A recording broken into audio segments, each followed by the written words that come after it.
ஆனா அங்க பதுமைகளுக்கு வேற பேரு, இங்க பதுமைகளுக்கு வேற பேரு. நான் 2 வடநாட்டு பேரும் சொல்றேன், தென்னாட்டு பேரும் சொல்றேன். அந்த 32 பதுமைகளோட பேரை நான் படிக்கிறேன். இது வடநாடு, சரியா?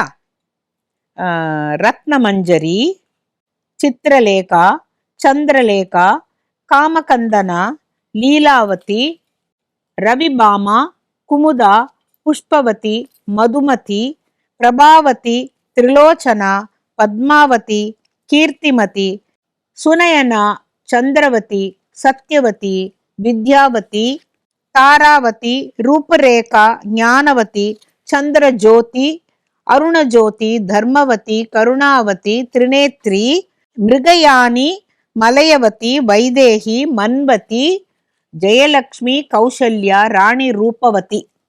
ஆனா நம்ம நாட்டுல வினோதரஞ்சிதவள்ளி, மதனாபிஷேகவள்ளி, கோமலவள்ளி, மங்கள கல்யாணி வள்ளி, மனோன்மணிவள்ளி, ஸ்ருங்காரவள்ளி, ஏகபோகவள்ளி, சௌந்தரியவள்ளி, நவரத்னவள்ளி, கனகாபிஷேகவள்ளி, வித்வபூஷணவள்ளி, சாந்தகுணவள்ளி, சூரியப்பிரகாசவள்ளி, பூர்ணச்சந்திரவள்ளி, பரிபூர்ணவள்ளி, அமிர்த சஞ்சீவினி வள்ளி, பரிமளவள்ளி, விஜயகருணாகரவள்ளி, சுந்தரவள்ளி, சத்ய சத்குணவள்ளி, சுவர்ணவள்ளி, பங்கஜவள்ளி, அபராஜிதவள்ளி, மனோரஞ்சிதவள்ளி, சகலகலாவள்ளி, ஸ்வர்ணகாந்தவள்ளி, மாணிக்கவள்ளி, மனுநீதிவள்ளி, சம்பிரதாயவள்ளி, ருக்மிணிவள்ளி, அலர்மேல் வள்ளி, ராஜரத்னேந்திர வள்ளி.